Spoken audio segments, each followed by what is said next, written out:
Bom dia.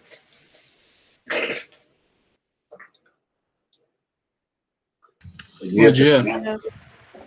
Ok, então vamos continuar aqui no último tópico dessa unidade 4, que é métodos preditores corretores, né? São métodos de passo múltiplo. Então, só recapitulando o que a gente viu até agora, a gente, tirando o método de Euler, que é aquele método extremamente simples, nós temos aqui o método de Runge-Kutta,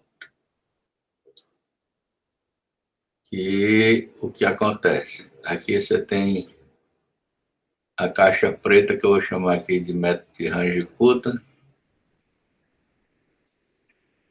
E o que você passa para essa caixa preta? Essencialmente, você passa o estado no tempo I. E, se precisar, o tempo TI também. E o que ele passa de volta para a gente? Ele passa o estado atualizado no tempo I mais 1. Ok. E o que tem aqui dentro dessa caixa aqui do Runge-Kutta? Simplesmente a expressão de atualização desse estado. SI mais 1 é igual ao SI que você passou, mais... aqui também você passa o ΔT. É discretização que você escolheu. Isso é sua responsabilidade. Você passa o ΔT e ele faz aquela salada de uma média ponderada das derivadas, das tangentes em vários pontos, certo? Então, essa salada, na verdade, foi obtida usando os métodos de Newton-Cotes para fazer essa integral TI até TI mais 1 da derivada, que é dada pelaquela função f do estado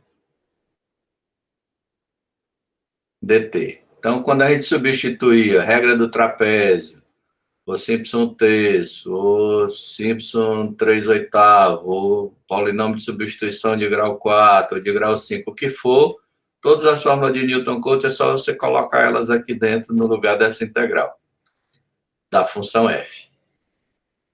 Mas aí o que acontece? Como f é função do estado, alguns valores vão ficar no meio do intervalo entre o ponto TI e o ponto TI mais 1. Então, por exemplo, se você usar a fórmula de polinômio de substituição de grau 4,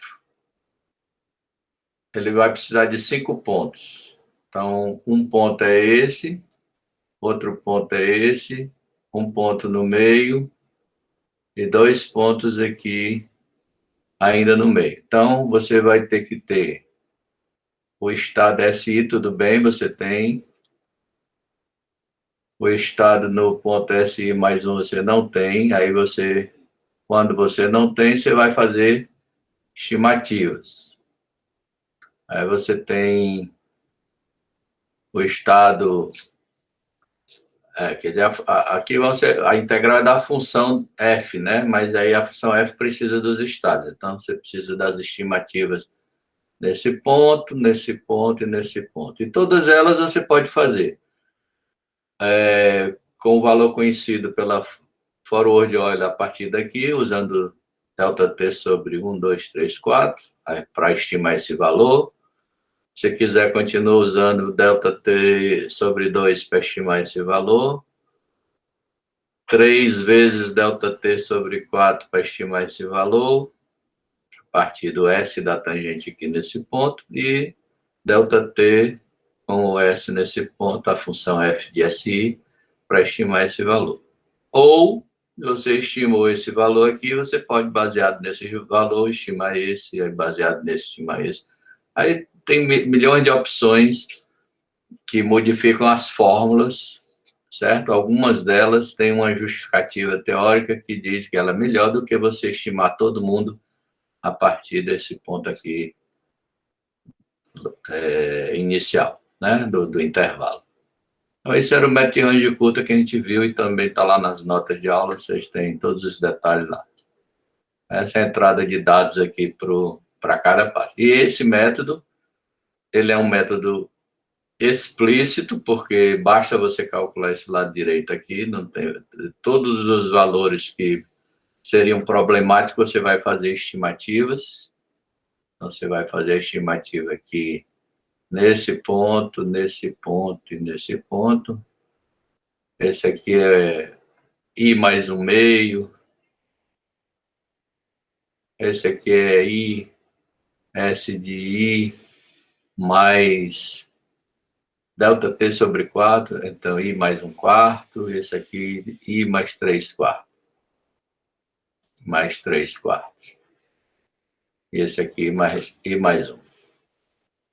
Ok, então esse método aqui, lembrando que ele era um método, né, de passo simples.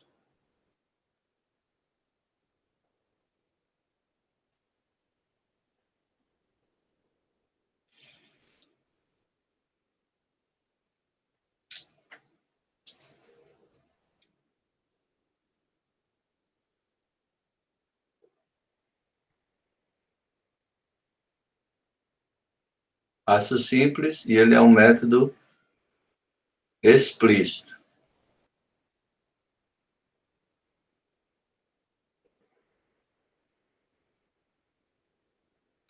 Pronto, esse era o método de range curta de qualquer ordem, dependendo da escolha da função de substituição nas fórmulas de Newton-Cotes que você vai botar aqui. Ok, então o que o método de hoje vai fazer? Nós agora vamos para os métodos de passo múltiplos, que também vamos usar métodos explícitos, e aí você tem duas fases desses métodos. Então, vou colocar aqui também como uma caixa preta. Então, na caixa preta, a gente passa uma certa quantidade de dados e a saída, de novo, é o nosso estado no tempo I mais 1. Nós queremos. Aí, com esse estado, nessa primeira caixa preta, que a gente vai chamar de fase de predição,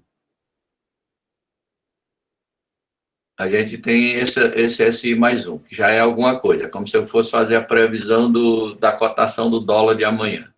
Mas aí eu tenho um jeito de pegar esse valor da predição e jogar numa segunda caixa preta, junto com os dados anteriores, e essa fase agora vai ser a fase de correção. E aí ela me dá um outro valor de SI mais 1 melhorado. Então, esse é o que nós vamos fazer. Então, lembrando que o estado, como um objeto, um certo estado num tempo TI aqui, como um objeto, ele é um objeto que tem vários atributos. Até agora, nós vimos dois problemas, o de um bem simples, que só tinha um atributo, a variável y, e vimos um outro que tinha dois atributos, que foi a queda livre com resistência do ar. Né? Então, essa queda com resistência do ar, a gente viu que o estado era composto de um atributo que era a velocidade da partícula e o outro atributo era a posição da partícula. Certo? Em alguns problemas, onde você faz um sistema de partículas, simulando, por exemplo, fogos, ou fumaça, ou chuva, ou neve, o que for, você vai ter essas partículas, cada uma delas vai ter velocidade e posição. Então, considerando isso, você pode ter um estado composto de milhares de atributos. Velocidade e posição de centenas ou milhares de partículas. Mas abstratamente é a mesma coisa. Você vai ter para cada uma desses atributos, você vai ter um gráfico, digamos, um de velocidade e um de posição, que você tem que atualizar simultaneamente aquele bando de atributos, passo a passo. Então, é isso que nós vamos fazer. Então, se a gente pensar dessa maneira, no caso da gente aqui, só pensando em dois atributos, que você tem velocidade e espaço, você teria dois gráficos com o tempo. Um gráfico do próprio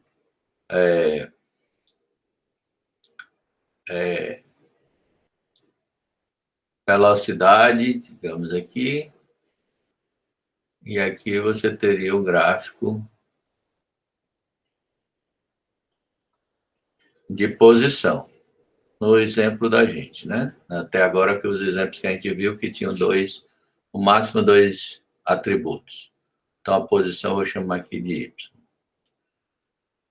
Então, velocidade e posição. Ou X, tanto faz. O nome que você quiser dar. E, de novo, você vai discretizando e atualizando simultaneamente a velocidade e a posição, que significa atualizar o estado, porque o estado é exatamente composto desse atributo e desse atributo, um determinado estado I. Aí, o que nós vamos fazer aqui nesses nossos métodos aqui? Para cada vez que eu encontrar a velocidade, que eu atualizar o meu estado, eu posso chegar aqui num outro gráfico, outros dois gráficos. Ninguém precisa fazer gráfico não, mas é só para entender o processo. Então, vamos supor que eu tenho aqui o estado I. Então, esse estado I, ele tem a velocidade VI e tem aqui a posição YI.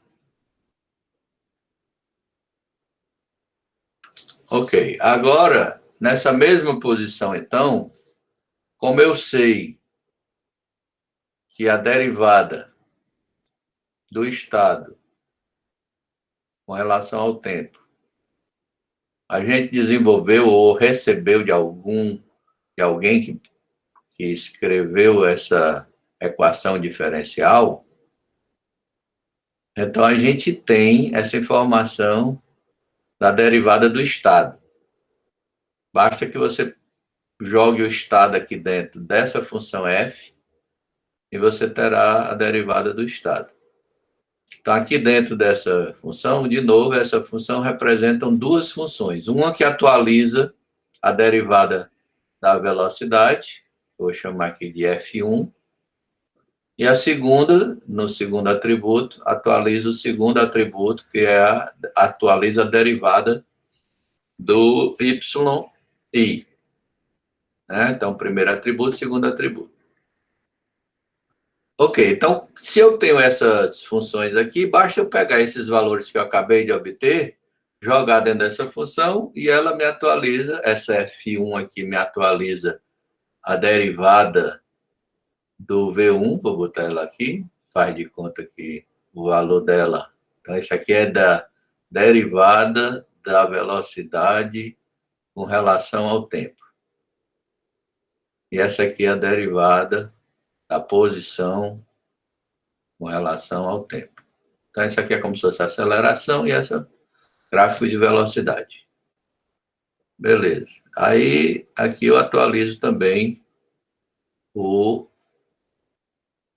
Y'. E aqui eu atualizo o V'. Então, eu posso fazer isso para qualquer estado que eu acabei de calcular. Então, se eu calcular o SI mais 1, eu posso lá e atualizar esse estado. Então, onde é que eu quero chegar? O que eu quero chegar é na seguinte coisa, que a gente viu na aula passada, que quando a gente tinha abstratamente essa equação diferencial aqui, derivada primeira do estado. Isso aqui era igual a f de S de t, onde esses f aqui são as derivadas, então, no caso da velocidade da função, a gente, para resolver esse problema aqui, a gente fez a integração dos dois lados, e aí obteve uma expressão que era SI mais 1 menos SI igual à integral do outro lado aqui. Aí eu passava o SI para o outro lado, aí ficava uma expressão assim, SI mais a integral de TI até TI mais 1, TI mais 1,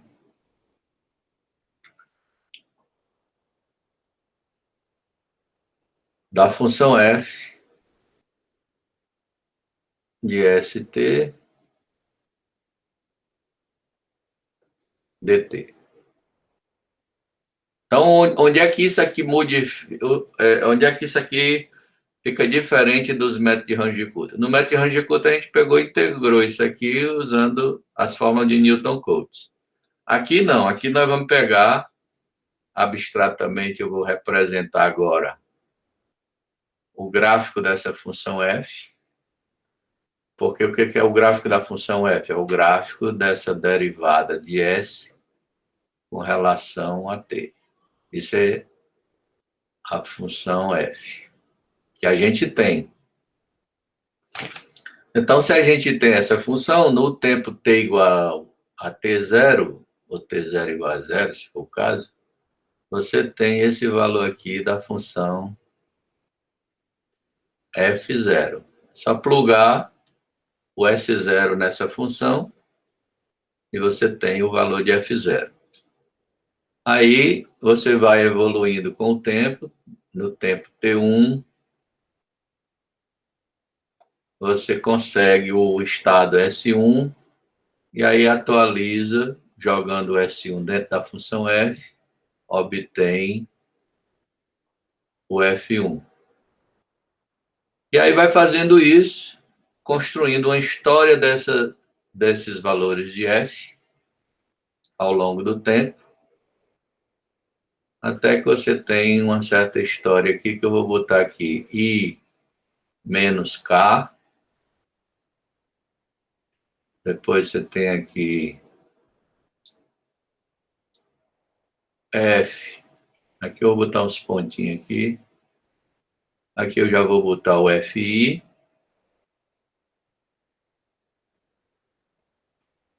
Menos 1, vamos botar FI menos 1. E vou botar mais um aqui, que é o FI. Pronto, então, isso significa que eu tenho até o estado SI. Porque se eu fui capaz de obter esses F nesses diversos tempos aqui, TI menos K, TI menos 1 e TI, eu só posso ter isso aqui se eu tiver o estado para poder jogar dentro da função e calcular, então, a função naquele instante de tempo. Então, significa que eu já vinha obtendo o S0 foi dado, eu obtive o F0, calculei o F1, o S1, aí joguei, achei o F1 e fui fazendo isso até ter todos esses valores aqui das derivadas dos estados. E eu tenho, obviamente, os estados correspondentes a eles. Muito bem, então se eu tenho uma história, agora eu vou dizer o seguinte, eu vou escolher esse valor de K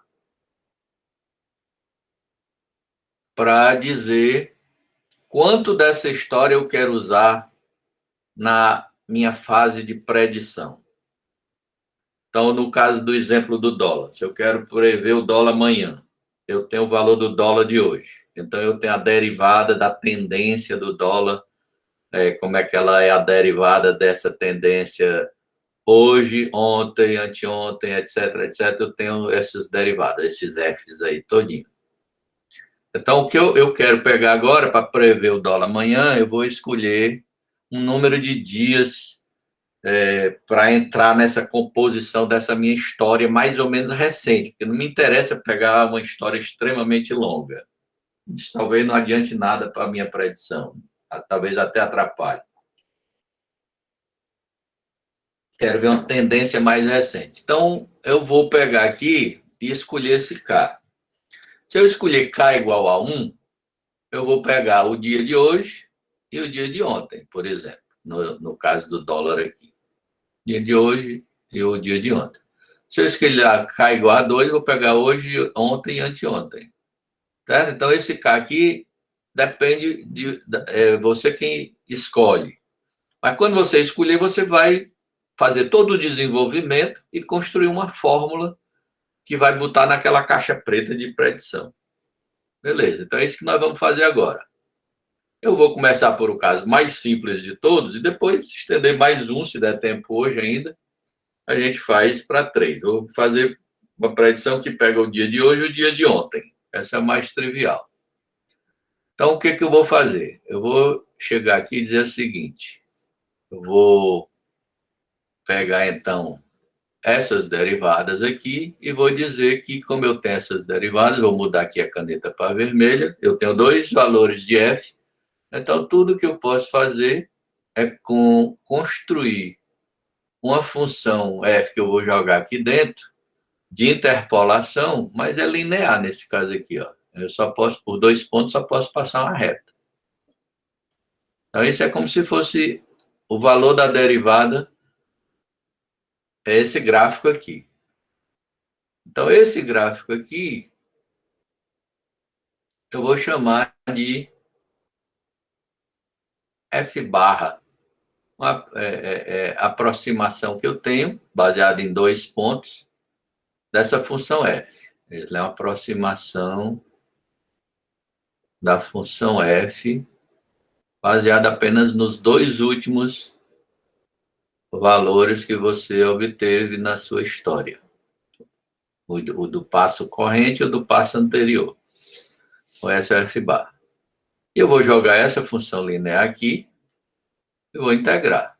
Ora, essa função f barra, ela pode ser escrita como um polinômio de interpolação qualquer que você queira, né? No caso aqui, eu vou usar o polinômio de interpolação de Newton, que a gente já está acostumado com ele, que é fácil. Só tem a única coisa que a gente tem que fazer é uma mudança de variável. Poderia usar polinômio de interpolação de Lagrange? Também poderia. Nesse caso, inclusive, é bem simples também. Certo? Então, aqui não importa a escolha do que nós vamos fazer, como construir esse polinômio de interpolação. Pode ser Lagrange, pode ser Newton. Polinômio de interpolação de Newton, forward de Newton. Ok, então como é que eu vou construir com um polinômio forward de Newton? Bom, depende. Aqui, se eu for substituir ele aqui dentro, para fazer essa integral, certo? Então, se eu for usar polinômio de interpolação de Newton para essa função aqui, eu vou fazer uma mudança de variável que a gente já sabe como é que ela fica.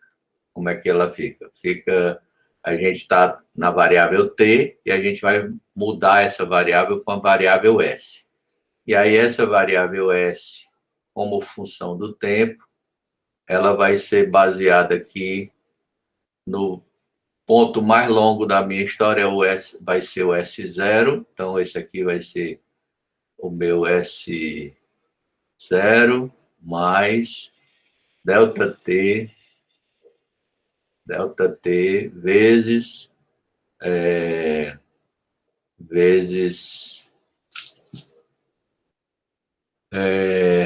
vezes S, né? Ok. Então, vezes S aqui.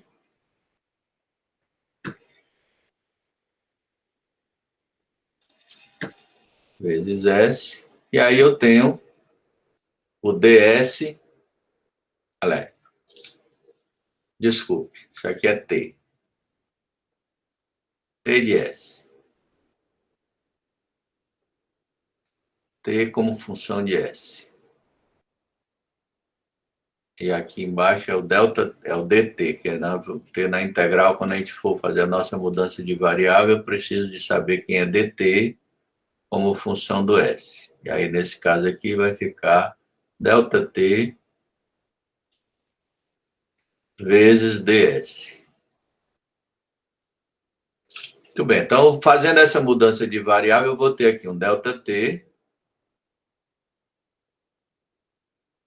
E aqui eu vou ter a integral, nesse caso, a integral que eu quero é de TI até TI mais 1 está bem aqui, ó, TI mais 1.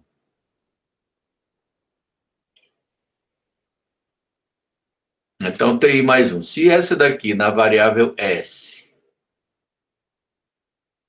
esse ponto aqui corresponde ao 0, esse aqui corresponde ao 1 e esse aqui corresponde ao 2. Portanto, essa minha integral vai ser de 1 até 2, nessa nova variável S, que eu estou querendo integral de TI até TI mais 1.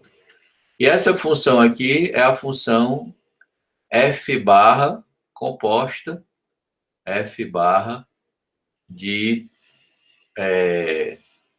que eu vou fazer aqui, não vou botar aqui o estado dentro, o estado vai aparecer, mas eu vou chamar isso aqui f barra como uma função. Essa aqui é uma função do tempo, que agora vai ficar uma função de S.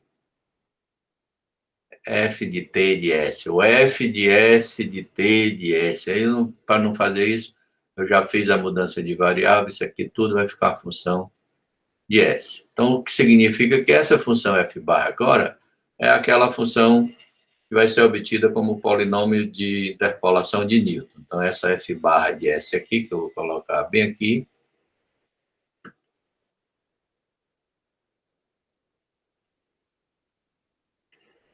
ela vai ser simplesmente aquele somatório que a gente já está acostumado, que vai ser o F0.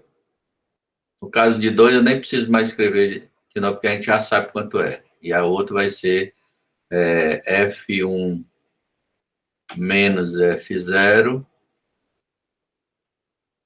multiplicado por S. Isso aí é aquele somatório K de 0 até 2, até 1, né, que é o grau do polinômio, aí faz aquele binômio de Newton vezes os deltas e tal.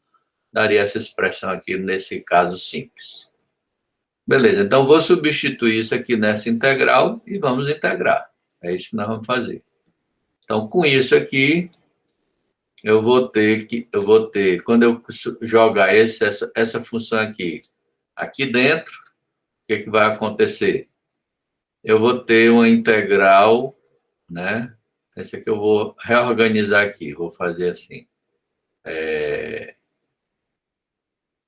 Essa aqui vai ter uma integral, essa aqui vai sair fora da integral, e aí vai ter uma integral de ds, de 1 a 2, e depois a outra vai ser de s ds. Então, vou precisar dessas duas integrais aqui. Vou precisar de uma integral de 1 a 2 de ds, daqui a pouco a gente substitui quando ela aparecer. E essa integral aqui da integral de s, aliás, de 1 a 2, e isso aqui é igual a 2 menos 1, que é igual a 1. Essa é uma integral, quando ela aparecer, nós vamos fazer isso. A outra integral que vai aparecer é a integral de s ds. S ds. De 1 a 2 também. Então, quando ela aparecer, a integral de s ds vai ficar S2 sobre 2, de 1 a 2. Isso aqui fica 4 sobre 2, menos 1 sobre 2. Então, dá 3 sobre 2.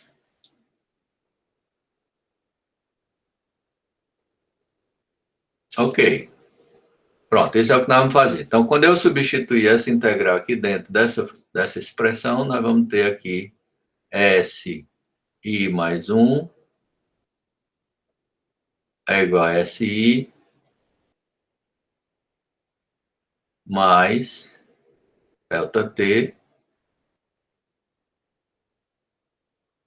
E aí, agora eu vou colocar aqui dentro o resultado das minhas integrais. Esse primeiro termo aqui vai ficar F0, integral de 1 a 2, de ds. Então, já viu que deu 1 aqui, então isso aqui fica só F0.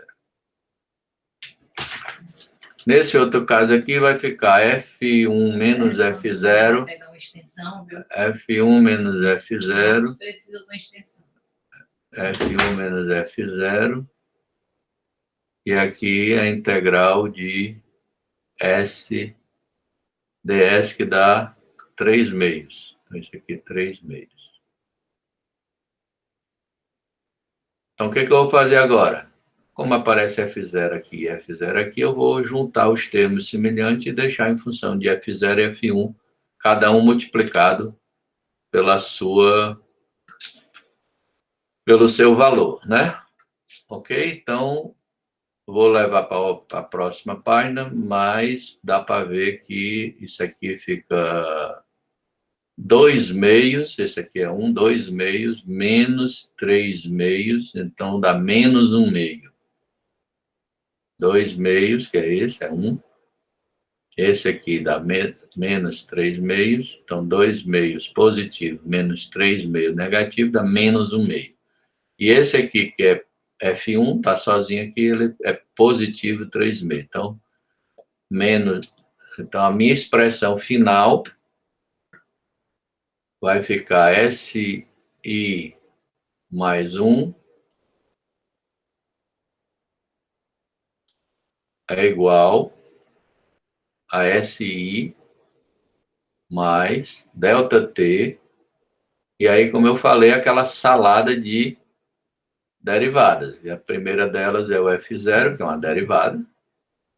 E essa derivada está sendo multiplicada por menos 1 meio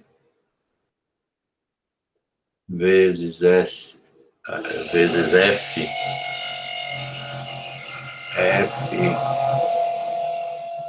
F0, e essa daqui mais 3 meios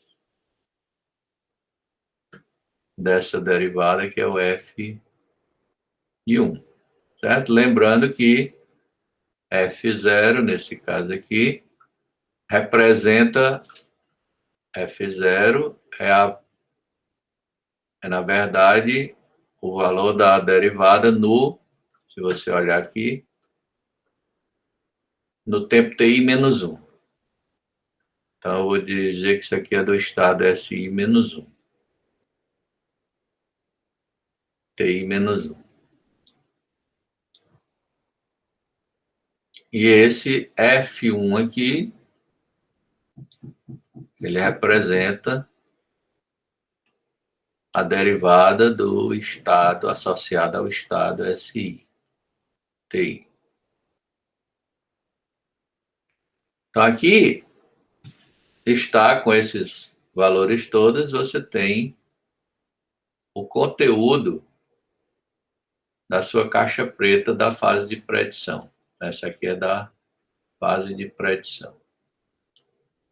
Essa é a fórmula que está lá na caixa preta. Então, tudo que você tem que pegar é ter os valores dos estados todinho e da função para poder jogar dentro da função e atualizar. Para poder jogar os estados que você tem a história deles, você joga dentro da função, tem o F0, joga SI dentro da função, tem o F1, e usa essa fórmula para atualizar, então, o SI, usando aquele teorema do valor intermediário, que é uma salada de derivadas vezes o ΔT, para dar o SI mais 1. E essa salada de derivadas, vê que a ponderação dela, ó, menos 1 meio mais 3 meio, dá 1. Sempre a soma dos pesos dá 1. Ok? Então, exatamente isso é uma média ponderada dos valores das derivadas em pontos específicos da sua história. Então, essa é a fase da predição. Então, agora que a gente tem um valor SI mais 1 aqui, eu posso atualizar, né, de posse desse SI mais 1 aqui, ó, a fase obtida na predição, eu posso atualizar jogando aqui o SI mais 1 aqui dentro,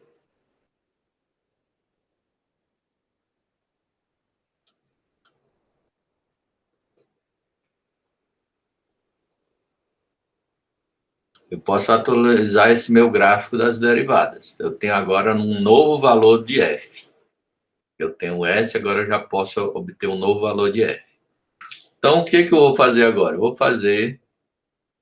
Se eu mantiver essa mesma coisa de pegar apenas dois valores, agora você tem no gráfico das derivadas, você tem o valor, então, da função f no ponto I, e agora você atualizou a partir do SI mais 1 que você acabou de obter nessa fórmula aqui, você atualizou e obteve o FI mais 1. Então, agora, de novo, eu vou dizer assim, ok, e se eu pegar esse próprio gráfico de velocidade e jogar de novo, então essa agora é uma outra função, eu vou chamar agora de F duas barras, que é uma aproximação das derivadas da função S de t, que a gente não tem aqui. Né? Então, é uma curva baseada em dois pontos. E, de novo, eu vou jogar naquela expressão SI mais 1 igual a SI mais integral de TI até TI mais 1 da função f de SDT. Essa f de SDT, eu agora vou jogar essa função duas barras aqui dentro, ao invés de jogar a f barra que eu tinha no passo anterior, eu vou jogar essa daqui. Quando eu fizer isso, o que vai acontecer? De novo, eu vou fazer uma mudança de variável. A minha variável agora, a variável S. A variável S. Esse aqui vai ficar sendo 0. Esse aqui vai ficar sendo 1. Ok? Aquela minha atualização, então, continua a mesma. T de S continua sendo o S0, o T0, aliás, mais S vezes delta T. E o meu delta dt continua sendo S vezes, delta t vezes ds. Então, quando eu substituir aqui dentro, isso aqui vai continuar sendo SI mais, aí delta t é constante, sai fora da integral. E aqui eu vou ter uma integral agora de 0 a 1. Porque esse aqui é o tempo TI, esse aqui é o tempo TI mais 1.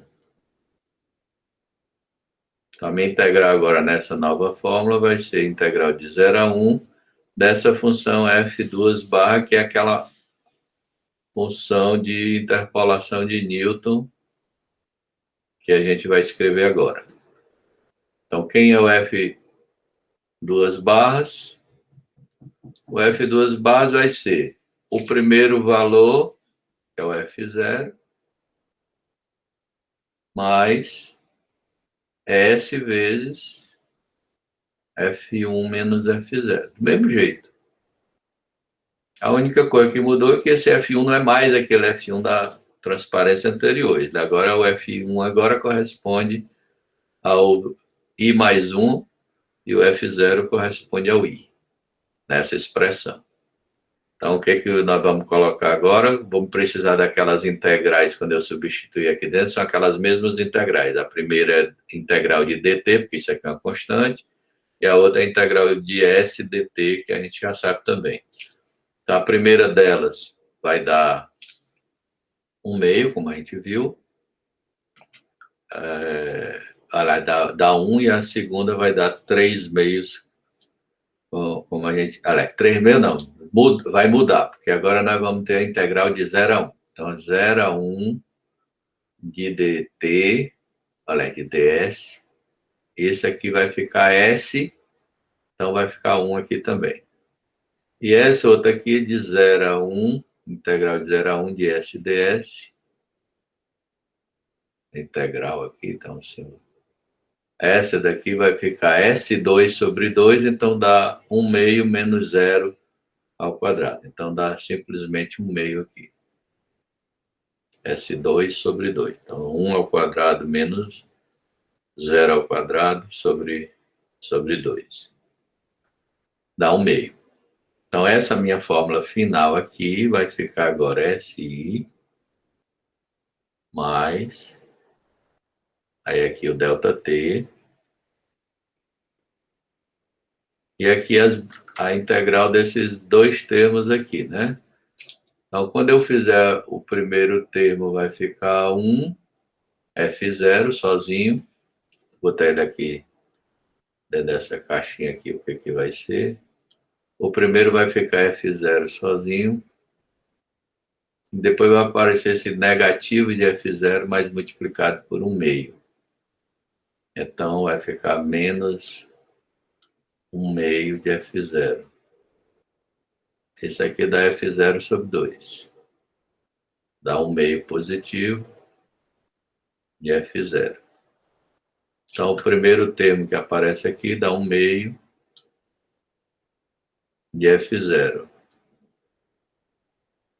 E o F1, que está sozinho aqui, está com o valor dele positivo, e também vai ser multiplicado por 1 meio. Então, vai ficar aqui mais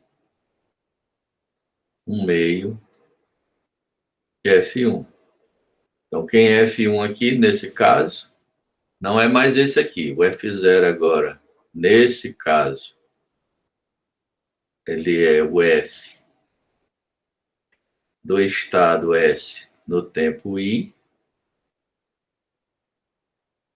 e o F1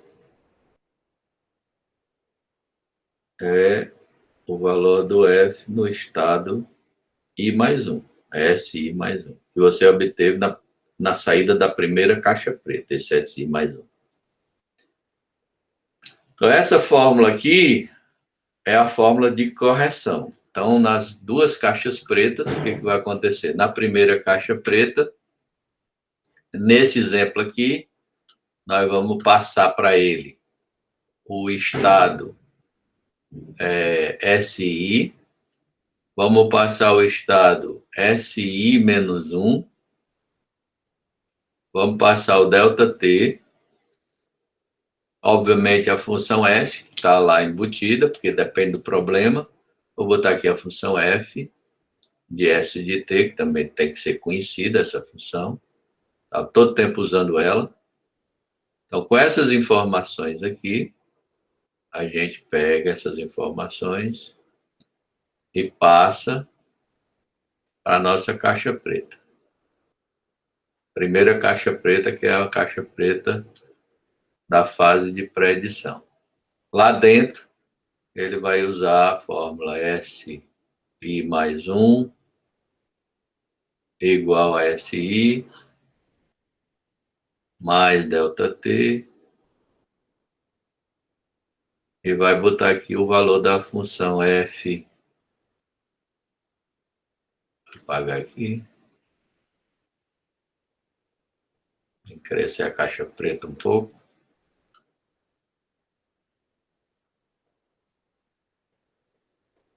Aqui então vai ficar aquele menos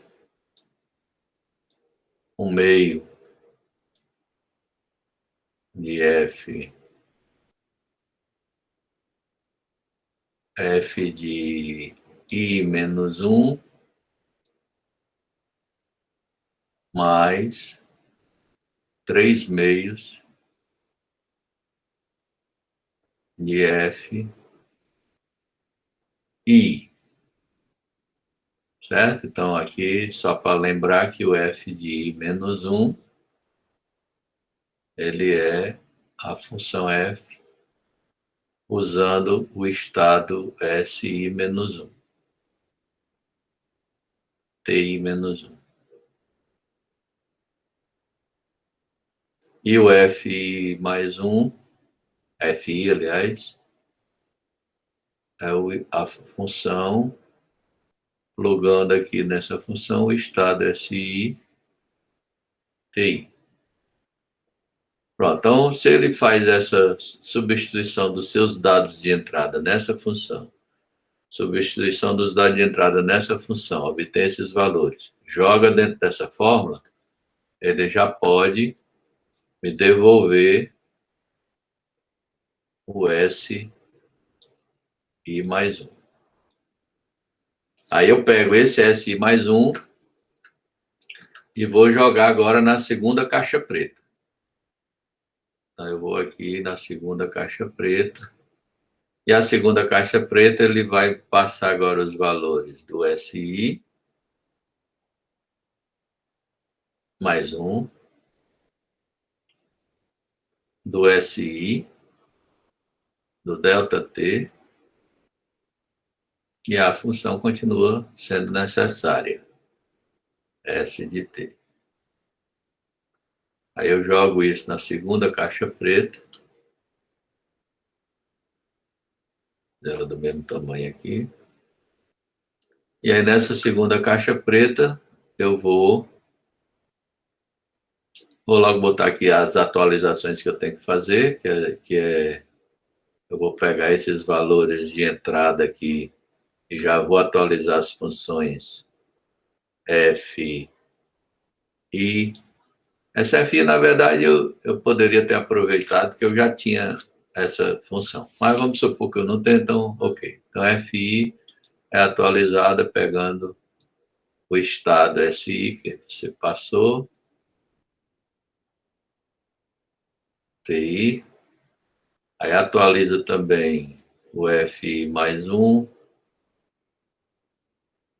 a partir do SI mais 1 que saiu da primeira caixa preta.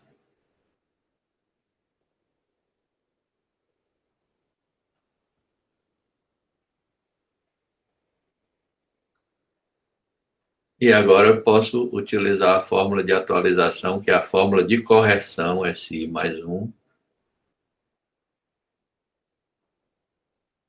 obtida da mesma maneira, mas com valores diferentes, por isso ela deu uma fórmula diferente.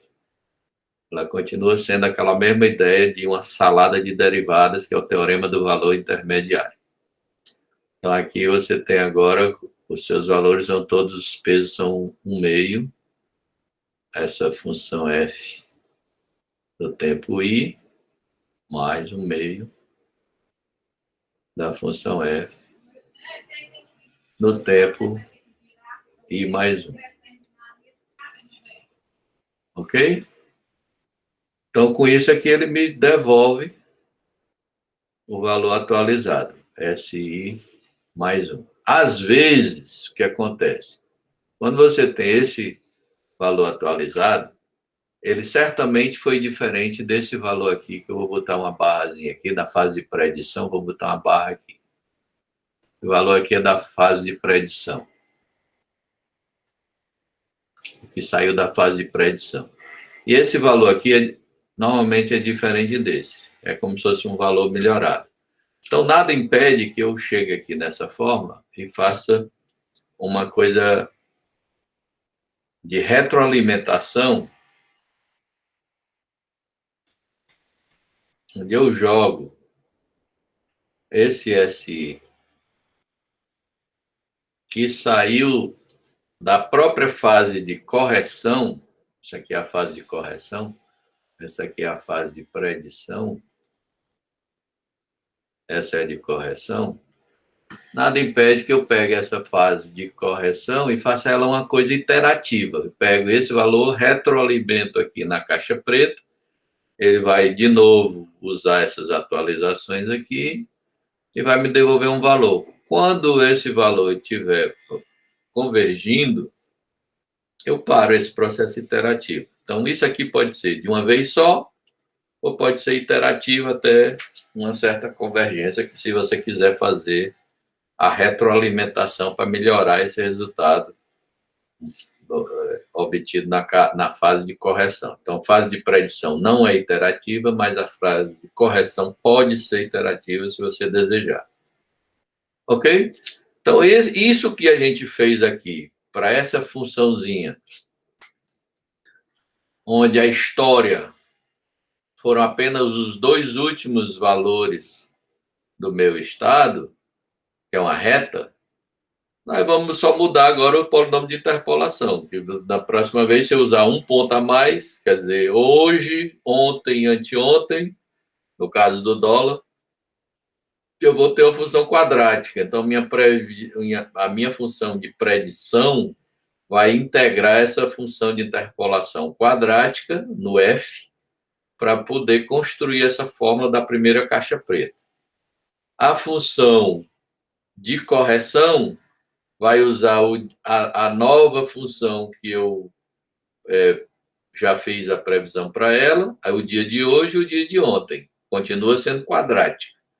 Eu vou descartar o dia de anteontem e vou deixar simplesmente 3 para a fase de correção.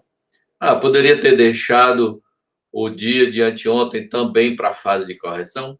Pode, vai dar uma outra fórmula.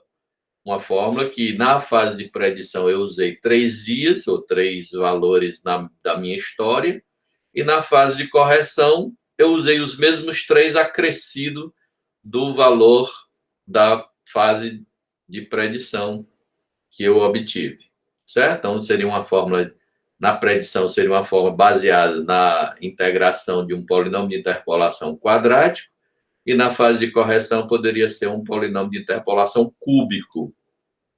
Mas se eu for manter o quadrático, eu tenho que descartar, é como se minha janela quadrática se movesse.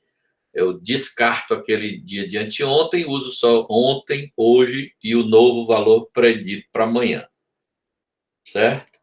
Então, essa é a ideia desses métodos preditores corretores. Não tem mistério, certo? Vamos fazer aqui mais um, mas eu vou aproveitar aqui o que já está feito. Essa discussão é o que é mais importante aqui no processo, nós já fizemos. Essa obtenção dessa integral aqui, nós vamos usar a função de interpolação, e aqui está as mudanças de variável, toda aquela coisa de interpolação de Newton, e eu vou ver aqui se eu tenho um exemplo onde a gente use uma função de interpolação quadrática, né? Então, aqui nesse caso, eu botei o K igual a 1, foi o que nós desenvolvemos aqui no Jamboard. Está aqui a fórmula dela. Delta T sobre 2. Na verdade, eu botei esse 2 para dentro para ficar mais claro para vocês que isso aqui é o teorema do valor intermediário. Você tem aquela delta T vezes a inclinação daquela corda em um ponto intermediário. E essa inclinação da corda é feita como uma salada de tangentes. As tangentes são esses valores aqui, e os pesos são menos 1/2 e mais 3/2, como a gente obteve aqui na aula de hoje até agora. Quando eu entro na fase de correção, eu estou botando aqui a fase de correção, o F verdinho aqui, e aí esse F verdinho, depois que eu faço aquelas mesmas integrais, chegou nessa fórmula de correção que a gente viu também. Delta T, 1/2 de FI, 1/2 de FI mais 1. E aí eu tenho esse valor de SI baseado nessa fórmula aqui de correção. E essa fórmula pode ser iterativa. Ok? Então, aí tem só uma pergunta a mais agora, né? Então, vamos supor ainda, antes de eu passar para a próxima fórmula, vamos olhar a nossa história aqui. Vamos olhar para essas duas fórmulas. Primeiro, a fórmula da fase de predição, que é essa daqui, e vamos imaginar o nosso gráfico. Depois a gente volta para ele aqui. E vamos ver o nosso gráfico, como é que a gente vai acompanhar esse processo aqui. Vamos lá.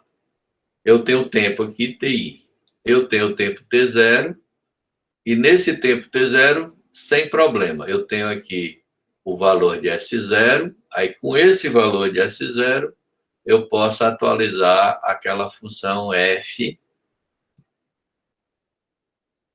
e jogar ela aqui, que é a função F0. Beleza. Então, isso aqui no tempo T0 eu tenho isso. Esses dois valores, aí eu atualizo isso aqui. Aí agora eu quero obter, no tempo T1, eu quero atualizar esse estado, no tempo T1. Ok? Tempo T1. Se eu for querer usar essa fórmula, olha o que acontece na fórmula de predição. Esse número aqui é o que eu quero, então ele tem que ser 1. Então o I seria 0 aqui, eu obteria o 1 aqui. Para isso, na fórmula de predição, que é essa primeira fase, eu precisaria do... Então, I igual a 0. Aqui tem I menos 1, dá 0 menos 1. Isso não existe. Eu não posso usar essa fórmula, porque isso aqui daria... Lembrando que isso aqui é o I menos 1. E como eu quero atualizar isso aqui igual a 1, então I mais 1. I mais 1 é o meu 1, S1, que eu quero. Então, esse I aqui está dizendo que esse I é igual a 0. Se eu botar I igual a 0 nessa fórmula, aqui tudo bem, ó, eu tenho F de 0. Mas o que significa F de menos 1? Não existe isso. Então, essa fórmula não pode ser usada. Então, o que significa aqui é que eu preciso, para usar aquela fórmula de predição, eu já preciso ter dois valores. Eu preciso ter o estado S0 e preciso ter o estado S1. Eu só posso usar essa fórmula para obter do S2 em diante, ou seja, o estado T2, T3, e aí eu posso usando essa fórmula preditora corretora. Então, significa que esses métodos de predição-correção, dependendo da história que você está usando, você precisa inicializar essa história. E para inicializar essa história, eu não posso usar um método de passo múltiplo. Eu tenho que usar um método de passo simples, como o Range-Kutta. Eu tenho que pegar o S0, achar o S1 por Range-Kutta. Depois, agora, eu já tenho valores suficientes para atualizar e usar na minha fórmula para começar a prever agora do S2 em diante. Do S2 em diante, dá para eu usar, né? Do S2 em diante, eu vou usar as fórmulas preditoras corretoras. Preditoras corretoras. Mas nessa fase aqui, esses dois primeiros valores aqui, eu vou ter que usar Range-Kutta. Primeiro valor não, que o primeiro valor é dado. O segundo valor eu tenho que usar Range-Kutta para poder começar a usar essas fórmulas. Ok? Então, o método preditor-corretor, ele não pode funcionar sozinho. Ele precisa sempre de uma fase de inicialização para obter aquela história. E aquela história, bem do início, ela só pode ser obtida usando o método de passo simples. Porque a única coisa que eu tenho num problema de valor inicial é a condição inicial. Eu só tenho um valor. Certo? Então, pronto. Isso que é o que eu está observado bem aqui, ó. Fase de inicialização. Obter o estado S1 pelo método de Range-Kutta, de segunda ordem. A fase de predição, estimar o estado SI mais 1 usando essa fórmula de predição que a gente desenvolveu. E na fase de correção, usar essa segunda fórmula aqui que a gente desenvolveu também, no meio. Certo? Então, isso foi o que nós vimos agora. E agora, eu falei aqui da parte iterativa. Se eu quiser fazer iterativa, então eu fico usando essa parte SI mais 1 vermelha aqui, da fase de correção. Ela é inicializada e fica repetindo essa fórmula num processo iterativo aqui, que eu vou ter esses índices K para representar o número da iteração. E aí você vai fazendo o controle do erro aqui. Se você... dois valores sucessivos relativos ao valor novo é menor do que uma certa tolerância, você para. Pronto, isso é o que tem desses métodos de preditor-corretor. Então, não esqueçam dessa observação. Primeiro, ele não funciona sozinho, precisa de uma fase de inicialização. Nessa fase de inicialização, precisa de método de passo simples. Certo? Na fase de correção, você vai, então, poder usar isso aqui. Uma outra observação importante aqui é o seguinte: esses métodos, eles são métodos legais, são métodos poderosos. Porém, imagine que eu vou construir essa minha história com aquele método mais vagabundo que tem, o método de Euler, Forward Euler. ele vai me dar uma história vagabunda para eu fazer minhas predições. Depois eu vou ter que correr atrás do prejuízo e melhorar essas minhas predições, fica meio comprometido. Se eu sair usando uma péssima história para construir a minha futura predição, minha predição vai ser mal feita. Então, quando eu estiver usando um método desse nível, eu uso um método de Range-Coulter compatível, né, com aquele método que eu estou usando. Então, se eu estou usando um método preditor-corretor de segunda ordem, eu vou usar um método de Range-Coulter de segunda ordem para fazer a minha inicialização. Não vou usar aqueles métodos de Euler vagabundo para fazer estragar a minha história, né? Certo? Então, essas são as recomendações aqui. Então, agora vamos para um método de passo muito terceira ordem. Muda alguma coisa na dedução? Teoricamente, nada. Só vai mudar agora o tamanho da minha história. E agora, em vez de ser um polinômio de interpolação linear, vai ser um polinômio de interpolação quadrático. Eu vou usar 3 pontos. Veja que esse método agora é K igual a 2. K igual a 2 significa que eu vou usar o dia de hoje, o de ontem e o de anteontem. Então, eu vou usar 2 dias antes do dia atual. Esse K significa 2 anteriores ao ponto atual.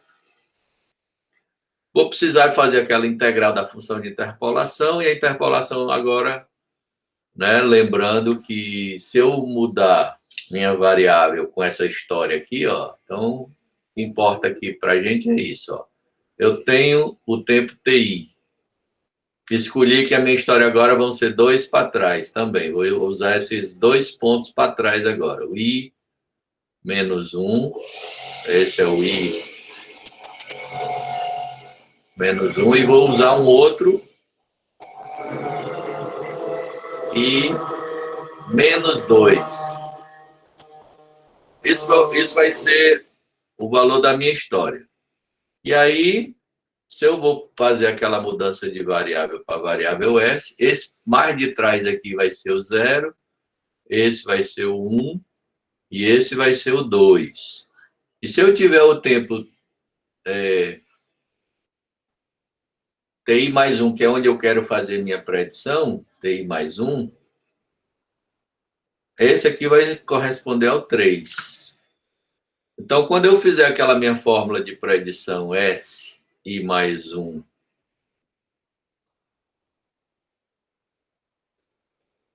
é igual a SI mais a integral da F. E aí que eu fizer a minha mudança de variável, era de TI mais 1, esse aqui vai aparecer o ΔT aqui fora, e agora a integral de TI até TI mais 1, depois que eu mudei a variável, vai ser de 2 a 3. De 2 a 3, porque agora eu estou usando uma história que vai ser baseada nesse primeiro ponto, 0, 1, 2, e aí a minha integral vai ser de 2 a 3, ds. Essa aqui é aquela minha função f barra que a gente construiu, certo? E se vocês lembrarem do polinômio de interpolação de Newton, ele vai ser, se falhar alguma coisa, vocês olham lá na unidade onde a gente viu a interpolação de Newton, que foi na unidade de integração, né? Na unidade 2, mas ela é mais ou menos assim. Aqui entra o F0, aqui entra S vezes F1 menos F0, e a próxima seria 1/2 de S. Vou pagar aqui. 1/2 de S vezes S menos 1, que multiplica F2 menos aqui era 2F1 e aqui mais F0. Pronto, essa aqui, se não me falha a memória, essa era a função a ser integrada.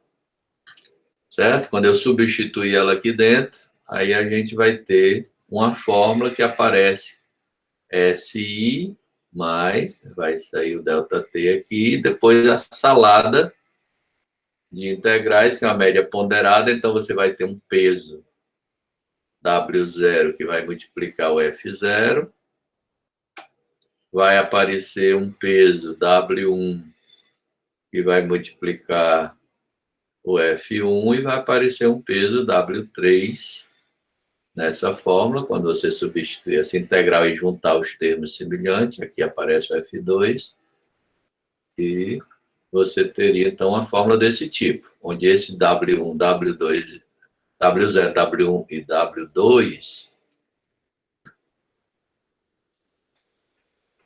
e W2 são obtidos justamente substituindo essa função aqui nessa integral, fazendo a integral e juntando os termos semelhantes. Quem tiver multiplicando aquele termo F0 vai ser o W0, quem tiver multiplicando o F1 vai ser o W1 e assim vai. Então, não tem mistério, o desenvolvimento é simples.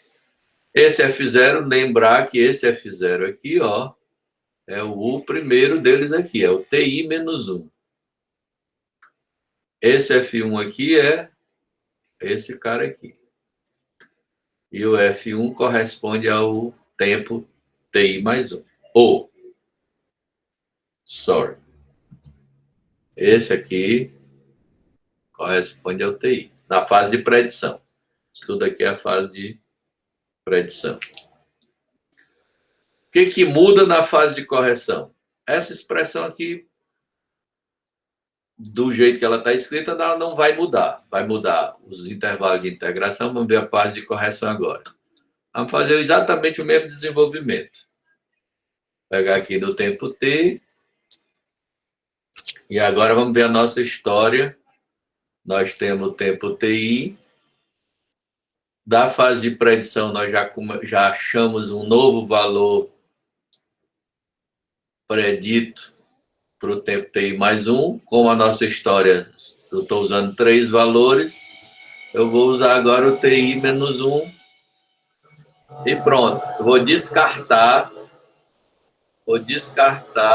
esse TI menos 2. Esse aqui não vai ser usado na fase de correção. Isso na literatura, mas se você quiser desenvolver sua própria forma usando esse TI menos 2, não tem problema, pode fazer. Certo? Vai ser um polinômio de grau 3. Passo por 1, 2, 3, 4 pontos.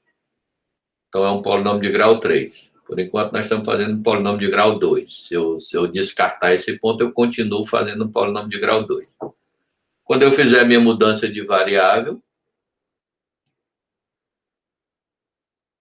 esse vai ser o primeiro, esse vai ser o segundo, e esse vai ser o terceiro. A função a ser integrada, que a gente chamou aqui de F, 2 barras, ela tem a mesma forma daquela anterior, só que o F0 não é mais o mesmo F0 da fase de predição, ele agora deu uma deslocada para a direita. Aí, esse termo aqui vai ser o S vezes o F1, menos F0, e esse aqui vai ser um meio de S vezes S menos 1, e multiplica F2 menos 2 F1 mais F0. Do mesmo jeito da anterior, só que esse F1, F2 e F0 não são mais os mesmos. Quando eu fizer a minha fórmula de correção, SI mais 1 é igual a S0, SI, aliás, mais ΔT. E agora você vai ter novos pesos, W0 barra vezes o F0, mais W1 barra vezes o F1, e mais W2 barra vezes o F2. Por que barra? Porque quando você fizer essa integral aqui, a sua integral agora, que foi usada para obter isso aqui, né? Ela é integral agora de 1 até 3, que é de TI até TI mais 1. Então, essa integral aqui é de 1 até 3 do F barra, que é essa expressão aqui, ds. Claro que está multiplicado pelo dt que entrou aqui. Então, o limite de integração aqui é de 1 a 3, no limite anterior, que se vocês viram, era a integral de 2 a 3. E esse aqui é de 1 a 2. Não, de 1 a 3. Está errado aqui, desculpa. Se não dá. É 2. Então, de 1 até 2.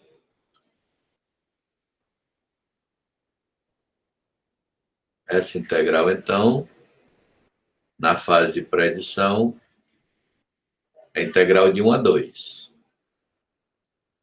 De 1 a 2. Na minha história de 0 a... Certo? Então, o procedimento é análogo, mas muda, o limite de integração muda, e as funções F1, F0 e F2 são diferentes. O F0 corresponde a quem? Esse cara aqui corresponde ao TI menos 1. Esse aqui corresponde a esse 0 aqui. O TI corresponde a esse 1 aqui. Então, esse é o valor.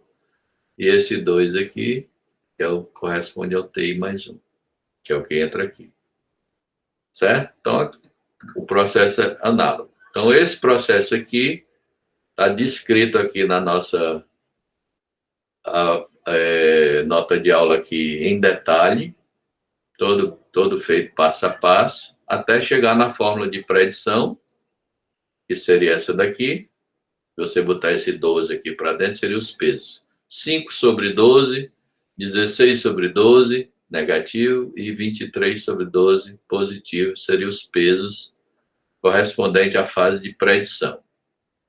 Esse aqui, depois eu faço exatamente a mesma coisa para obter a fórmula de correção, que agora é diferente.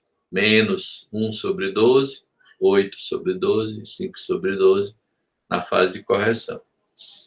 Ok? Observações de novo. Para inicializar, eu preciso inicializar agora o S1 e o S2, pelo método de Range-Kutta. Porque para eu usar essa fórmula aqui, eu vou precisar na fase de predição, eu vou ter que usar esses valores inicial, o 1 e o 2. Eu não tenho esse 1 e 2 ainda. Então, eu tenho que fazer esse 1 e 2 para poder usar essa primeira fórmula aqui. Eu preciso obter esse 1 e 2 a partir do método de Range-Kutta, que é um método de passo simples. Sai desse, vem para esse, desse, vem para esse. Aí, quando eu tiver a partir do 0, 1 e o 2, eu começo a obter o 3, 4, aí por diante eu posso usar essa fórmula. É só ir deslocando a história. A mesma coisa aqui na fase de correção. Então, para eu fazer a fase de predição, eu vou ter que inicializar a história usando um método de passo simples.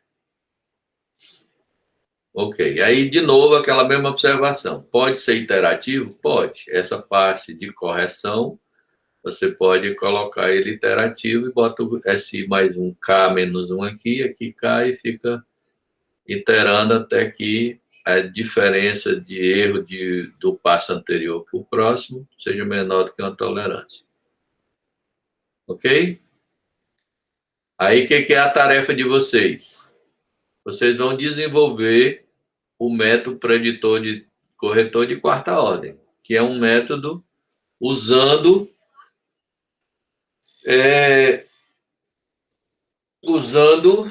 um polinômio de terceiro grau.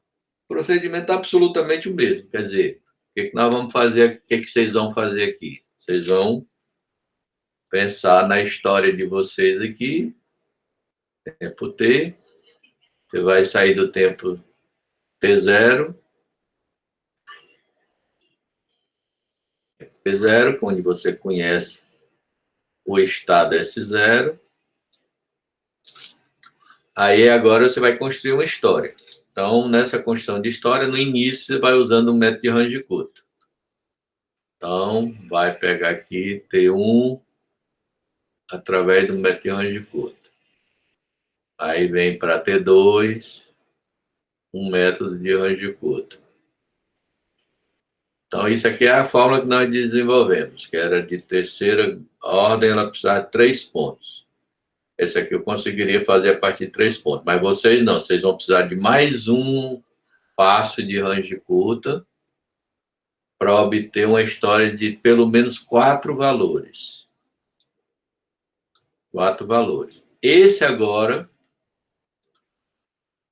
é o primeiro que vocês vão usar a fórmula de vocês para obter a partir do T4. Então, esse valor aqui, S4, é o primeiro que vocês vão poder usar a fórmula de vocês. Então, a fórmula de vocês é uma fórmula que pega esses 4 valores aqui para usar a fórmula do F barra, que eu chamei de F barra. Aquela aproximação do F usando K igual a 3, né? Então, esse é o tempo TI, TI menos 1, TI menos 2, TI menos 3. Então, K igual a 3 nesse caso. Vocês vão ter que usar 4 valores para desenvolver a fórmula de vocês. Então, com isso, vocês vão ter aquela mesma parametrização, né? Então, se você tiver aqui, vamos colocar aqui de novo, em termos de história, né? Você tem o TI e você quer o TI mais 1. O valor do TI mais 1. Mas a sua história tem que ser TI menos 1, TI menos 2 e TI menos 3. Vocês vão construir uma fórmula que use 4 pontos aqui. TI menos 3. Beleza. Quando você fizer essa variável T, quando você fizer a mudança de variável, para fazer a integração, essa é a sua variável S. Esse primeiro valor aqui da sua história corresponde ao 0, o segundo corresponde ao 2, ao 1. Esse aqui corresponde ao 2, esse aqui corresponde ao 3, e esse aqui onde você quer fazer a sua predição corresponde ao 4. Então, o que significa que você vai ter que fazer a sua fórmula SI mais 1 é igual a SI mais... Aí você vai ter que fazer a integral de TI até TI mais 1 da função F de S e T dt. Aqui, então, nesse caso, você vai usar a função de interpolação aqui dentro, usando essa sua história. Portanto, quando você fizer a mudança de variável, você vai ter essa fórmula aqui, SI mais... Aí o ΔT da parametrização vem fora. ΔT é a mesma coisa. S, a parametrização continua a mesma lá. S igual a T0. O T0 aqui é o que eu estou falando de TI menos 3, que é o primeiro valor aqui, corresponde ao 0. TI menos 3 mais ΔT vezes Aqui estão alguns resultados de uma pesquisa. Vezes S. E o dt aqui, dt é igual, como isso aqui é uma constante, então, ΔT vezes ds. É a mesma parametrização, só que o ponto base é esse primeiro ponto aqui. Certo? O polinômio de interpolação de Newton agora tem um termo a mais, se vocês lembrarem. Ele é... Vou botar ele aqui. O polinômio de interpolação de Newton de vocês agora vai ter um polinômio de grau 3, então ele vai ter 4 termos. E se vocês lembrarem, essa função que a gente vai estar chamando então de f barra, de S, vai ser a primeira dela é o F0, que não muda. A segunda é tudo que a gente já desenvolveu, a gente aproveita. Essa aqui é o F1 menos F0. Então, só vocês vão ter que adicionar um termo a mais. F2, F1 menos F0. Aí o outro termo que a gente fez hoje é o meio. S vezes S menos 1.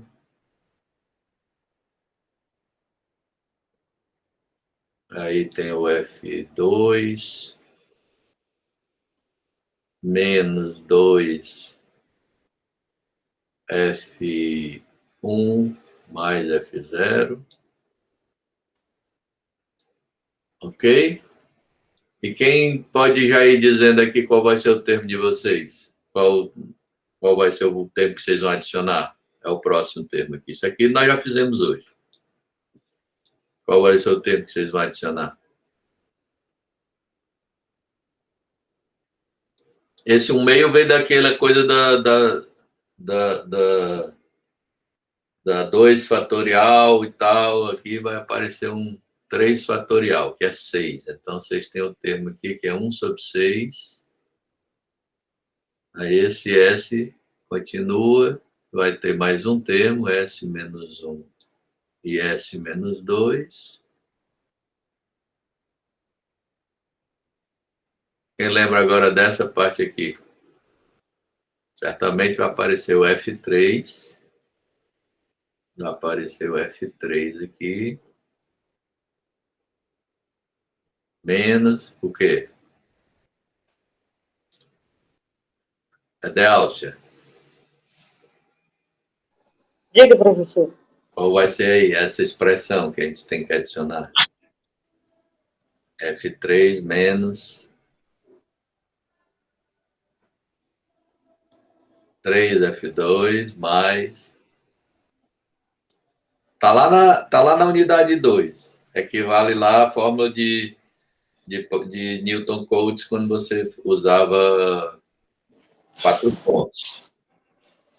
Se você pegar lá nos alfarrabos, vai ter menos 3F2 mais 3F1 mais menos F0. Aqui aparece, nessa fórmula aqui aparece o 3F2 mais 3F1 menos F0. Isso é o que vocês... Agora vocês têm que integrar esses termos aqui. Pode usar o Wolfram para fazer essas integrais aqui, ó. Essa aqui é como se fosse uma constante. Deixa ela fora, depois vocês juntam para fazer os termos semelhantes. Pode botar tudo no Wolfram, ele já simplifica para você e já te dá o valor, então, do resultado aqui, que é a integral de onde até onde. O que vocês acham? A integral do F barra que a gente desenvolveu ali em cima, ds, vai ser integrada de onde até onde? Essa eu não vou dizer não, vou esperar alguém dizer. Mudei a variável. A variável é S. Vou integrar equivalente a TI até TI mais 1. Então, vai ser de onde até onde?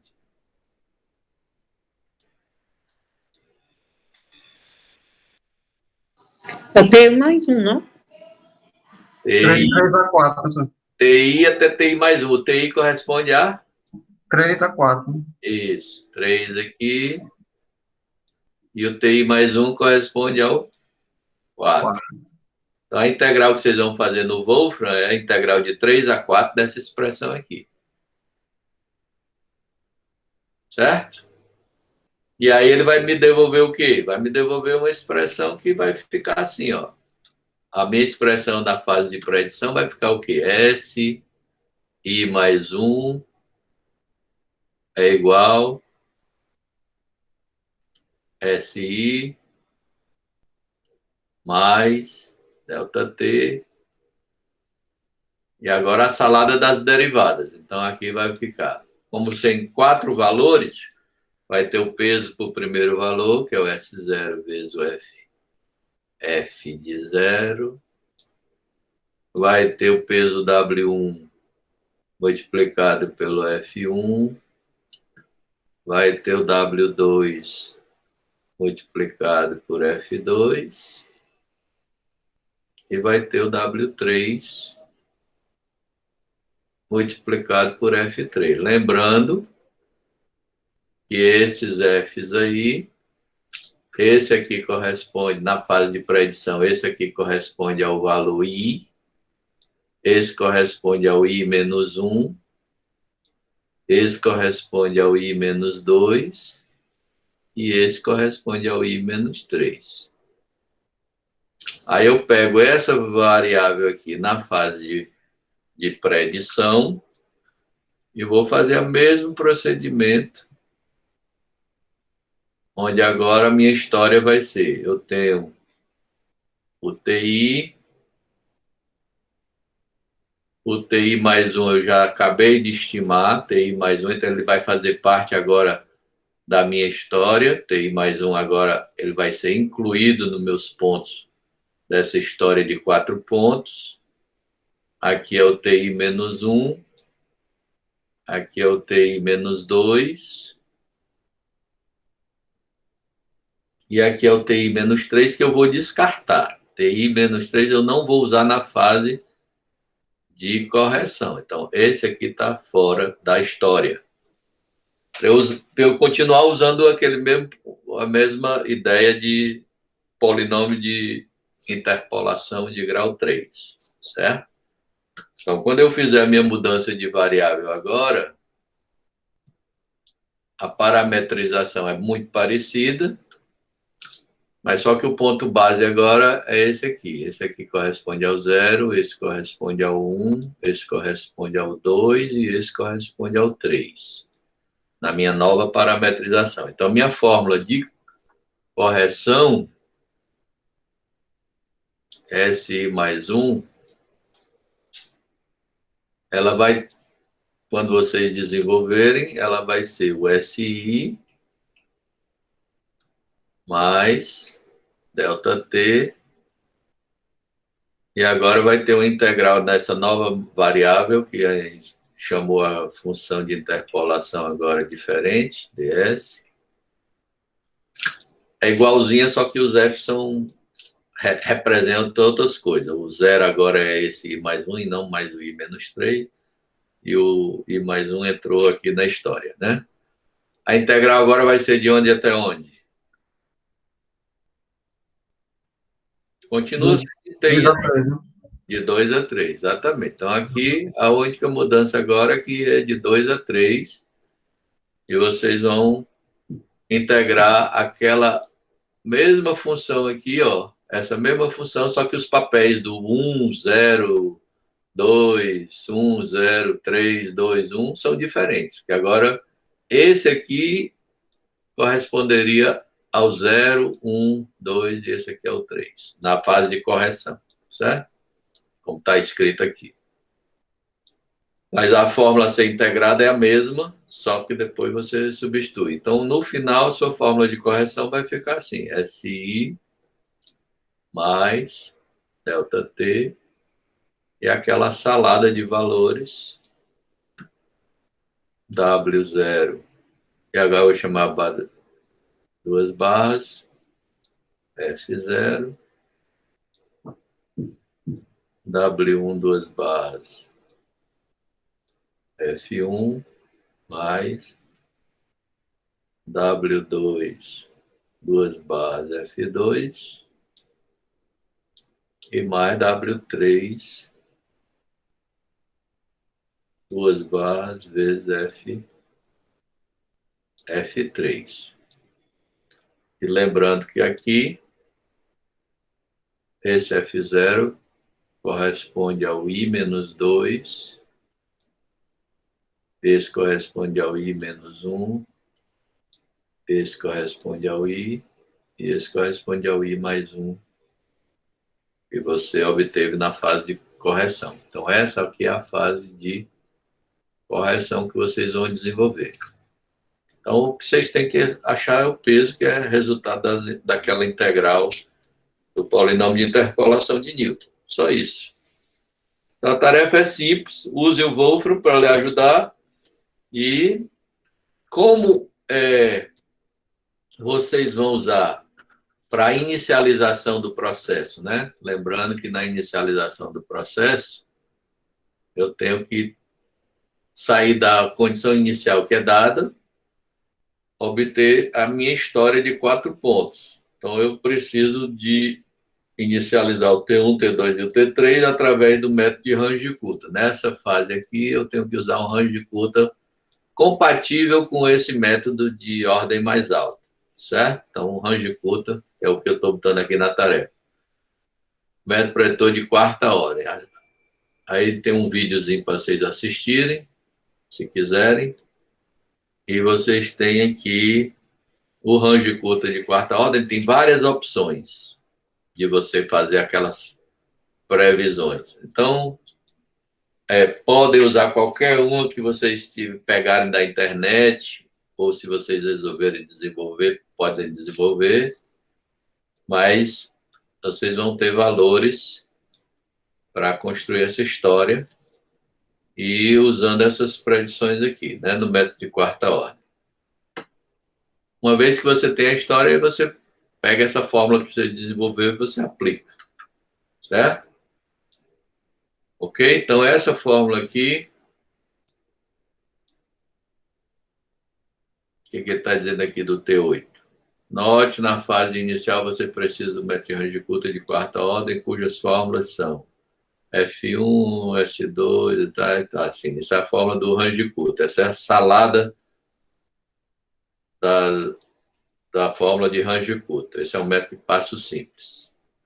Então, isso aqui está a maneira de como você vai calcular, né? Então, você pega o F1, SI, TI, tal, vai seguindo nessa T1, T2, T3, T4, T5, T6, T7. Depois terminou isso, você usa dessa fórmula, você tem condição de fazer sua inicialização.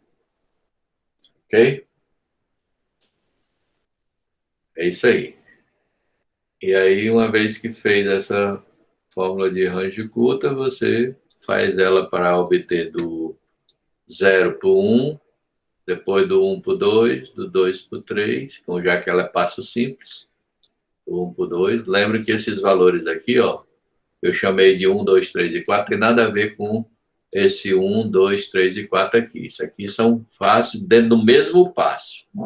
Esse aqui é o ponto inicial, esse é no meio do intervalo, esse aqui já é uma salada do meio do intervalo com outra coisa, e aqui no final do intervalo. É tudo dentro do mesmo passo, certo? São como se você estivesse pegando pontos aqui dentro desse intervalo. Do 0 para fazer para o 1, você passa esse passo. Aí os pontos no meio aqui, que são calculados por essas fórmulas, aqui é entre o 1 e o 2. Aí esses pontos aqui aplicam aqui entre o 2 e 3. Esse 1, 2, 3 e 4 tem a ver com os pontos intermediários que são calculados aqui, através dessas fórmulas. Ficou claro? Pessoal, está claro o que vocês têm que fazer? Alô? Sim, professor. Pronto, então, com isso, a gente conclui essa unidade 3. E agora eu vou discutir um pouquinho aqui, faltando 20 minutos, só do que a gente vai ver na unidade 4, que é extremamente simples também, certo? Ok, então a unidade agora, 4, eu vou aproveitar aqui, talvez eu vou logo abrir um outro Jamboard aqui, para não ter que salvar e misturar os Jamboard. Vou abrir uma nova lousa interativa aqui.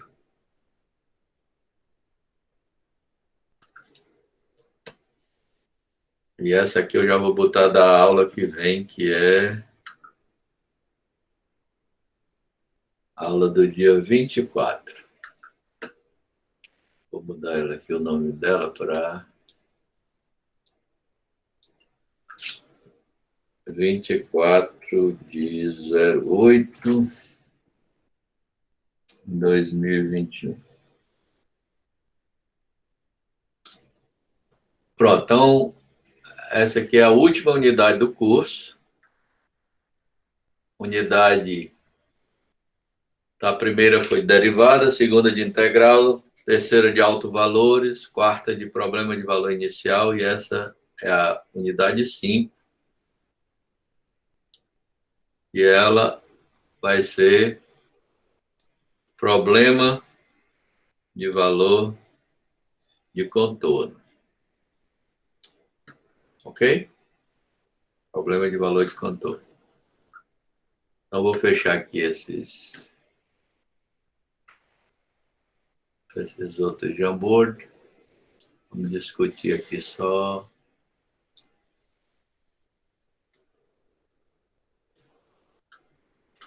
Esse outro aqui eu vou fechar. Vou deixar ela bem grande aqui para a gente. Pronto. Então, o que nós vamos fazer aqui? Aquele problema de valor inicial é sempre um problema de... dado a equação diferencial, então a gente tinha aqui, dado a equação diferencial, e essa equação diferencial foi desenvolvida para representar um determinado fenômeno, como aquele exemplo que a gente viu de queda livre. Você tinha uma partícula caindo, aí a gente congelava a partícula, analisava as forças atuando naquela partícula e chegava, usando a segunda lei de Newton, chegava numa equação diferencial envolvendo derivadas, né? Uma equação diferencial é uma expressão matemática que envolve derivadas. E aí, como era um problema que evoluía com o tempo, para obter aquelas constantes da solução geral que aparecia no processo de integração ou de resolução da equação diferencial, apareciam duas constantes naquele exemplo lá, porque a equação era de segunda ordem. Se fosse uma equação de terceira ordem, iria aparecer 3 constantes, se fosse uma de quarta ordem, 4 constantes, e assim sucessivamente.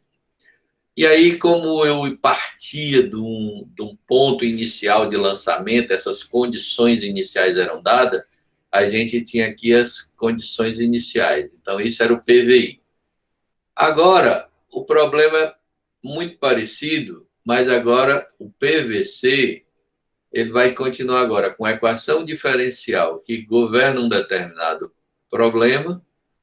E agora, em vez de condições iniciais, a gente vai ter condições de contorno, que são as condições necessárias para achar as constantes do meu problema geral. Certo? Esse aqui eu não vou fazer como eu fiz no queda livre, porque o queda livre você já tinha uma noção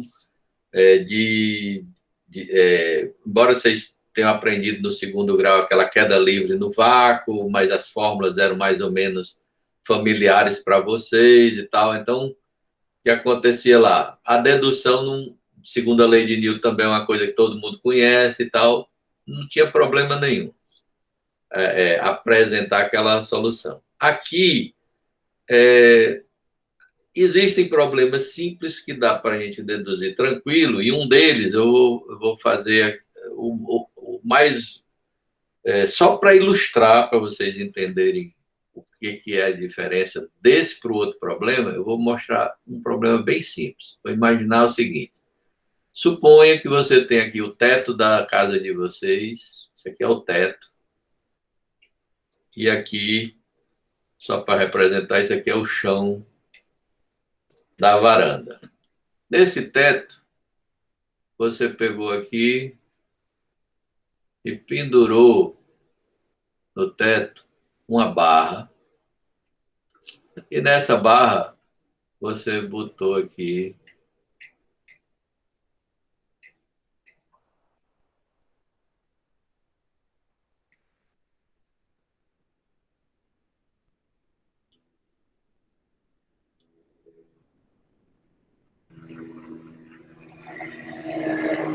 um jarro de plantas.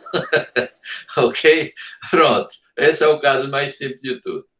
Ok, aí você botou esse cabozinho aqui, você botou, sei lá, um cabo bem fininho de nylon, e aí o jardineiro veio, alguém veio aguar a planta, e esse jarro ficou encharcado de água e pesado, isso aqui quebrou, não aguentou e o jarro se espatifou aqui no chão. Tá certo? Então, o problema que a gente tem normalmente nessa situação é, ok, eu quero colocar sabendo a força aplicada aqui desse peso do jarro na pior condição possível, que é quando ele estiver totalmente encharcado aqui com a planta crescida aqui dentro do jarro, eu não quero que esse cabo quebre, certo? Então, eu iria tentar modelar esse problema. Como é que eu modelo esse problema? Então, a gente chega aqui e diz o seguinte, ok, vamos imaginar só o cabo, que é o que nos interessa. O cabo está preso. Vamos botar ele numa dimensão maior aqui, só para a gente... É como se estivesse dando um zoom, ele é fininho, mas eu vou botar ele grosso aqui para a gente poder visualizar melhor. Faz de conta que isso é o nosso cabo. Ele tem uma dimensão finita, ele não é uma coisa da grossura de um cabelo, então ele é um bicho assim, certo? E aqui na ponta de cá, eu vou atuar com uma força P aqui, que é a força onde está o peso do jarro na pior condição possível, que é ele encharcado com barro pesado, sei lá, um adubo aí bem pesado e tal. Eu faço toda essa estimativa para ver a pior condição para não deixar o meu cabo quebrar. Beleza. Outra coisa que num cabo desse aqui é desprezível normalmente é o peso próprio do cabo. Mas em alguns problemas da vida real, o peso do próprio cabo aqui, ele importa, certo? Quando você pensa num cabo de fio de alta tensão, que está situado aqui entre uma torre de alta tensão e outra torre de alta tensão, e você tem um cabo aqui de fio de alta tensão com a distância relativamente grande entre essas torres, esse peso não é desprezível, como seria um pesozinho de um cabo de segurar uma planta, né? Mas aqui não, é um problema com um cabozão grosso, pesado, né? Precisa de nego usar máquinas para poder fazer esse cabo esticar aqui entre essas duas torres. Bom, vou pensar nesse caso. O problema, esse aqui é um caso um pouquinho mais complicado de deduzir, tá certo? Mas também a ideia é sempre a mesma que eu vou mostrar para cá. Bom, o que a gente faz? A gente precisa, então, se eu considerar o peso próprio, eu vou dizer que a área, se eu cortasse esse negócio aqui e olhasse para essa seção cortada, eu vou fazer de conta que essa seção é uma seção quadrada. Vou fazer de conta que, só para efeito de ilustração aqui, cadê o Ctrl V?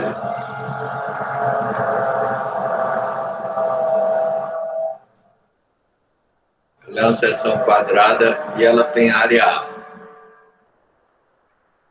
Tem área A. certo? Aí, esse material aqui, ele é feito de uma coisa que a gente chama de módulo de elasticidade.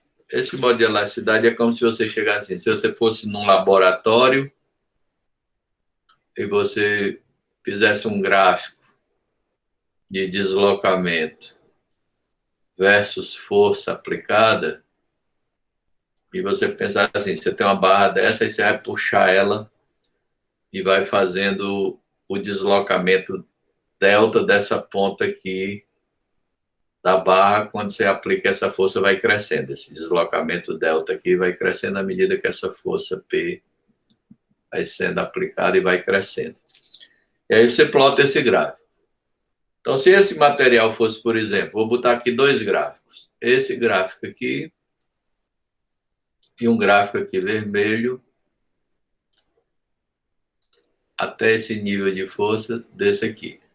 Qual dos dois deslocou mais, o vermelho ou o preto?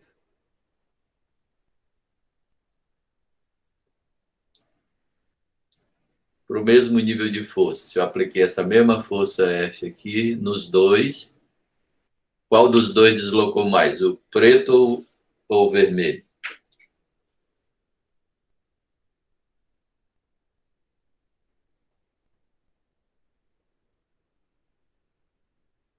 Eu vou aumentando essa força do zero até chegar naquele nível F ali. E vou olhando para esse gráfico.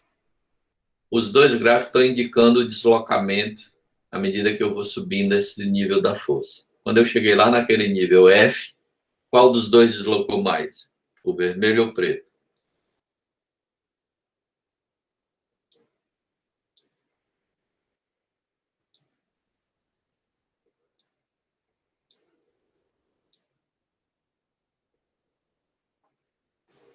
Alguém está falando?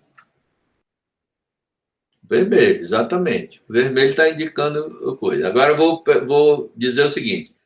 Eu tenho dois materiais, eu não vou dizer qual deles é, certo? Vou dizer aqui para vocês, vocês vão dizer. Esse tem chance de ser o vermelho e esse outro tem chance de ser o preto. Vamos lá, vou dizer aqui. Um é madeira, o outro é aço. Qual dos dois é a madeira, o vermelho ou o preto? E qual dos dois é o aço, o vermelho ou o preto? Paloma. José Giovanni.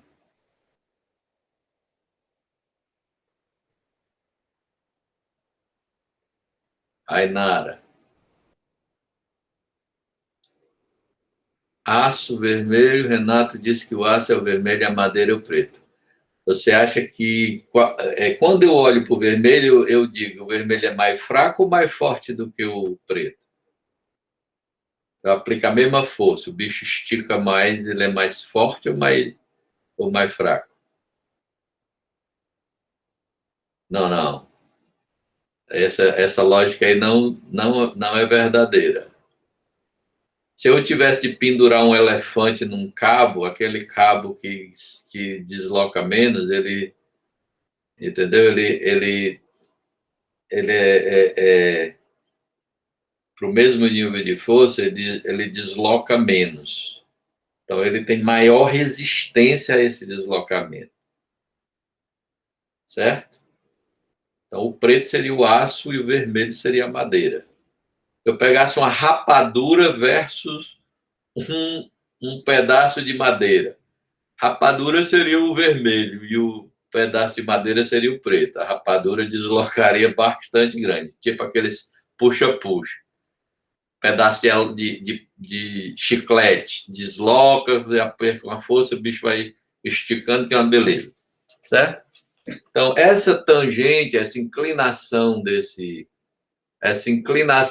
gráfico é o que a gente chama de E, módulo de elasticidade.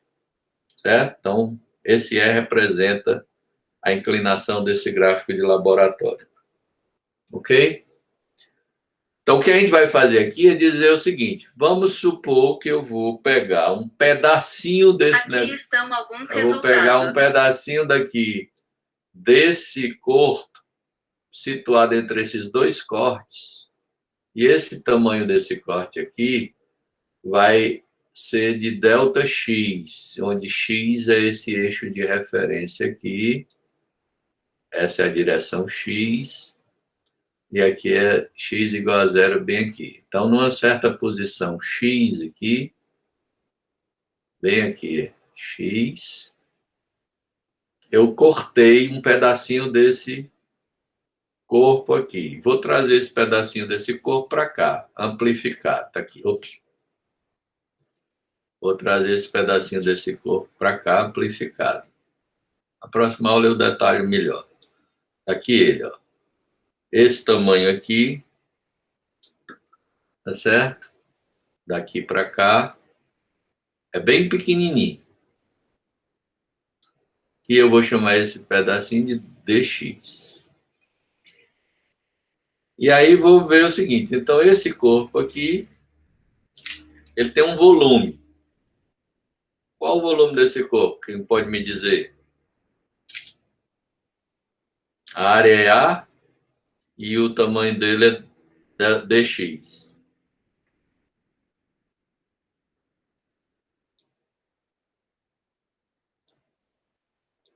A vezes dx. Muito bem, é isso mesmo.